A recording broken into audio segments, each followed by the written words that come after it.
Donald Trump intenta convencernos de que sigue siendo el hombre fuerte de la política estadounidense, pero cada vez que abre la boca o da un paso, literalmente demuestra lo contrario. Es un presidente inseguro, obsesionado con su imagen y aterrorizado por parecer débil. Y lo irónico es que en ese intento desesperado por proyectar poder, termina mostrando justo lo que quiere ocultar, ya que nadie lo respeta ni dentro ni fuera del país. Durante una reciente visita de Estado, Trump volvió a dar de qué hablar. En una rueda de prensa se refirió a la guerra entre Rusia y Ucrania como si fuera un simple juego de que a veces hay que dejar que peleen. Además, minimizó el papel de China y se jactó de que Estados Unidos gana dinero gracias a la guerra. Veamos a continuación.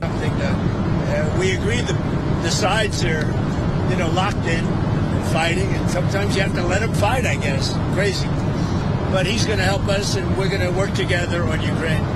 There's not a lot more we can do.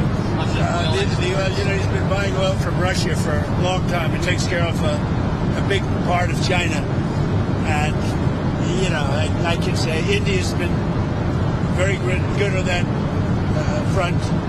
But we didn't really discuss the oil. We discussed working together to see if we could get that war finished. It doesn't affect China. It doesn't affect us. And I'd like to see it done on the basis, I don't like to see 6, 7, 8,000 young people, mostly young people, for the most part soldiers, be killed. It's not costing us anything. In fact, we make money, and I don't even want to talk about making money. I don't care about making money in that case. But, we send weapons to NATO. They buy full price. They buy the weapons. They give them to whoever, but I think they give them probably to Ukraine for the most part. And we discussed it. We discussed all that. We're going to work together to try and get the war with Russia and Ukraine solved. Ahí lo tienen, Trump hablando de un conflicto que ha cobrado miles de vidas como si se tratara de una partida de ajedrez. Según él, no nos afecta y hasta logramos hacer dinero. Es difícil imaginar que una frase resumida demuestra su desconexión moral y debilidad política. Mientras tanto, Putin y el presidente de China fortalecen sus alianzas. Trump se conforma con mendigar atención y cuando no la recibe reacciona como siempre, con celos, con rabia y con la torpeza de quien quiera aparentar control mientras todo el mundo se ríe de él. Y hablando de aparentar fuerza, poco antes de su encuentro con el presidente de China, Trump decidió anunciar algo tan peligroso como absurdo: la reanudación de las pruebas nucleares estadounidenses.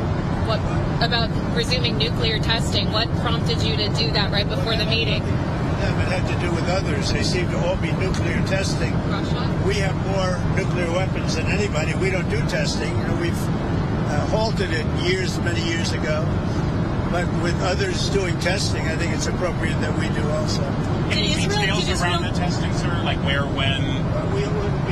No lo hizo por estrategia militar ni seguridad nacional, lo hizo por puro ego. Porque cuando no puedes proyectar liderazgo real, gritas sobre bombas y misiles. Es su forma infantil de decir: mírenme, aquí sigo siendo el más fuerte. Pero ni siquiera ese teatro le salió bien. En esa misma visita, Trump fue captado pidiendo ayuda para saber hacia dónde caminar. Confundido, desorientado, sin saber si debía ir a la izquierda o a la derecha. Una escena que hubiera sido cómica si no representara el estado real del poder de la Casa Blanca. Sus propios aliados intentaron justificarlo, pero la comparación con Biden fue inmediata. MAGA se burló durante años de cualquier tropiezo del presidente demócrata, y ahora es Trump quien parece haber perdido su propio escenario. La diferencia es que a la edad de él, sigue fingiendo que está en plena forma mientras se le nota que no puede sostener ni su propio discurso. Y lo más preocupante no es solo su declive físico, sino cómo los medios tradicionales siguen evitando hablar de ello. Si no fuera por canales independientes, nadie estaría mostrando estos signos evidentes de deterioro. Mientras Trump tropieza en el escenario, su entorno político intenta mantener la ilusión de la fuerza. Donald Trump as a political colossus,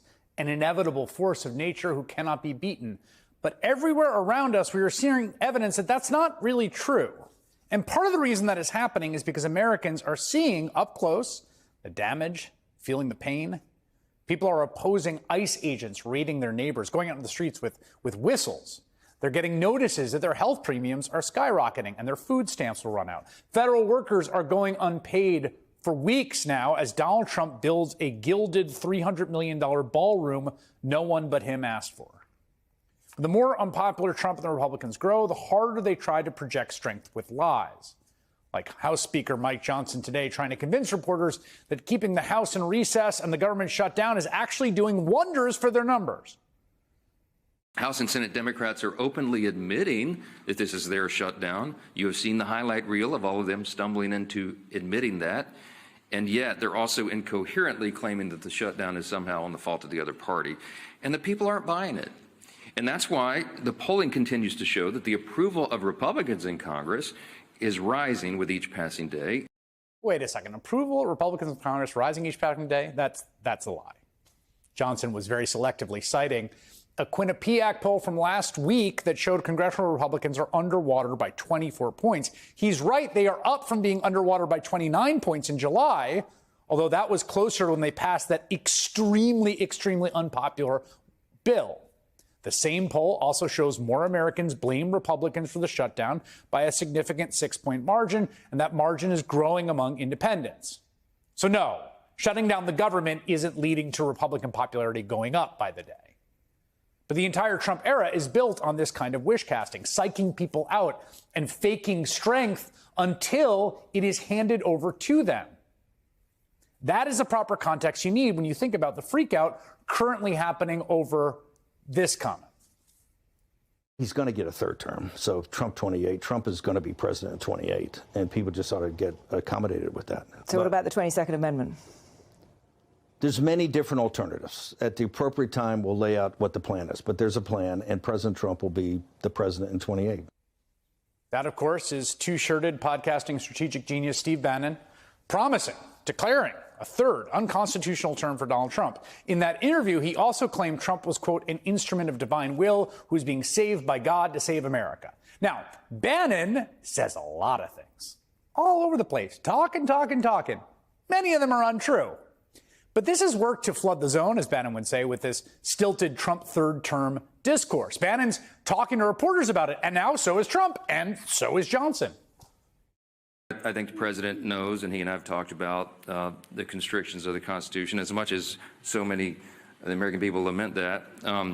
The Trump 2028 cap is one of the most popular that's ever been produced, and he has a good time with that, trolling the Democrats whose hair is on fire. This is, I think, a classic example of MAGA projecting the power they wish they had.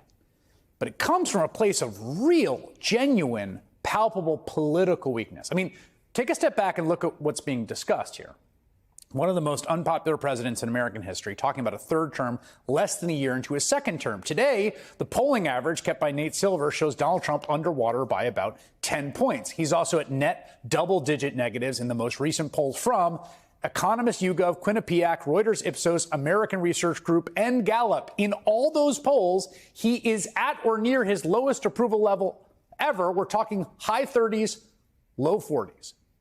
And the man who once said he alone could fix high prices on day one is now deeply, deeply unpopular on core economic issues. In a new Reuters Ipsos poll today, nearly two-thirds disapprove of Trump's handling of the cost of living. Only 27% approve. You're down to like the most diehards when you're down to 27%. MAGA lleva años vendiendo la idea de que Trump es un coloso político, un líder invencible, pero los hechos cuentan otra historia. Un país polarizado, afectado por el cierre del gobierno, trabajadores sin salarios y precios que siguen subiendo mientras él construye salones de lujo para sí mismo. Mike Johnson, su fiel aliado en el Congreso, intenta convencer a los medios de que los republicanos ganan apoyo durante el caos, cuando las encuestas dicen exactamente lo contrario. Pero claro, la mentira y la arrogancia son el oxígeno del trumpismo, y cuando las cosas van mal, recurren a su estrategia favorita, el delirio mesiánico. Steve Bannon, ese protagonista disfrazado de estratega, ya habla abiertamente de un tercer mandato para Trump. Exacto, lo oyeron bien. Él dice que habrá Trump en 2028, y Mike Johnson, lejos de desmentirlo, sonríe y lo celebra como si fuera una broma inocente. Lo que estamos viendo es el ocaso del trumpismo disfrazado de grandeza. Un líder envejecido, confundido y cada vez más solo, rodeado de aduladores que intentan mantener viva la fantasía de fuerza mientras el resto del mundo lo ve por lo que realmente es. Un presidente débil, dependiente del ruido mediático y del miedo que genera. Esto es rumor de Estado.